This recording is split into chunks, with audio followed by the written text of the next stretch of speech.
អ្នកមានគុណនាមប៉ាសុធនកូនចាំក្នុងចិត្តភាសាបទនេះជាខ្ញុំទៅសេដល់ខ្លួនឯងដែរទៅសេពីថ្ងៃមុនដូចគ្នាប៉ាល្អរបស់កូនគឺជារឿងពិតរបស់មិត្តភក្តិខ្ញុំម្នាក់ប្រពន្ធចែកឋានទៅគាត់បានធ្វើជាប៉ាល្អអញ្ចឹងយើងក្នុងនាមយើងជាមិត្តភក្តិគាត់គឺយើងមានអារម្មណ៍ថាវ៉ាវល្អហើយរំភើបហើយទៅសេបបទនេះជូនទៅគាត់ដូចគ្នាសង្ឃឹមថាគាត់នឹងបានស្ដាប់ហើយផ្ញើជូនកូនស្រីគាត់ទៀត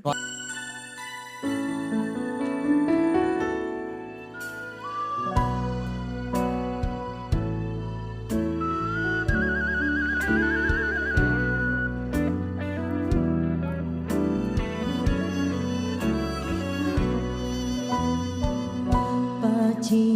ប៉ាល្អប៉ាខំត្រដគ្រប់យ៉ាងព្រោះកូនមានប៉ាដូចជាក្បូនជួយសណ្ដូនកូនឲ្យសុខខា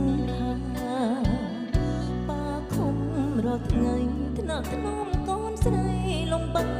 កាយាប៉ាមិនដែលរុញរាទួងបីប៉ា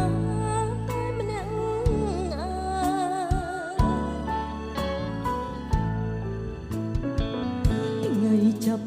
កំណើតថ្ងៃដែលកូនកើតប៉ារងខ្លោចផ្សាព្រោះត្រូវបាត់បងមេដាតែប៉ានៅតែញញឹមកូនស្រីសស្អាតគួរឲ្យស្រឡាញ់ប៉ាមានសង្ឃឹមរកពេជ្រគ្នាល្បីផ្ទឹមស្រងបបព្រំមានចិត្តតែមក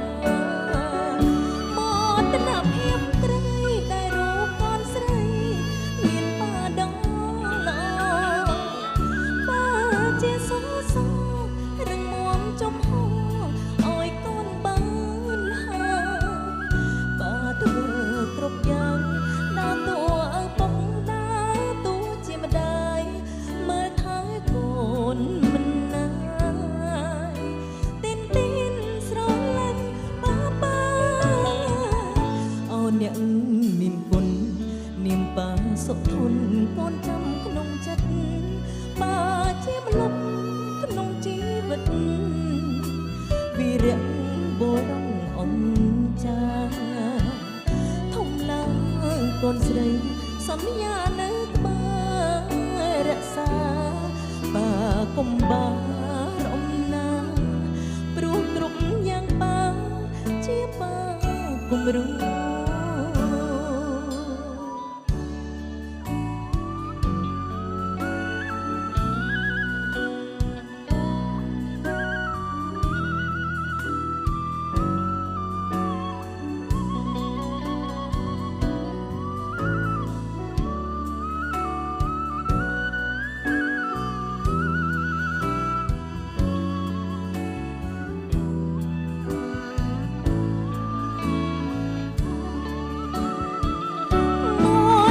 ភាពត្រីដែលរូបកូនស្រីមានប៉ាដ៏ល្អប៉ាជាសសរដឹងមុំចំហឲ្យកូនបានហើយប៉ាធ្វើគ្រប់យ៉ាងតតួឪពុកដើរតួជាម្ដាយមើលថែកូនមិនណាទីនស្រឡាញ់ប៉ាអ្នកមានគុណនាមប៉ាសុធនកូនចាំក្នុងចិត្តប៉ាជាម្លប់ក្នុងជីវិតវីរៈបុរសអង្ចាធំឡើងដឹងក្តីកូនស្រីសន្យានៅក្បែររក្សាកុំបា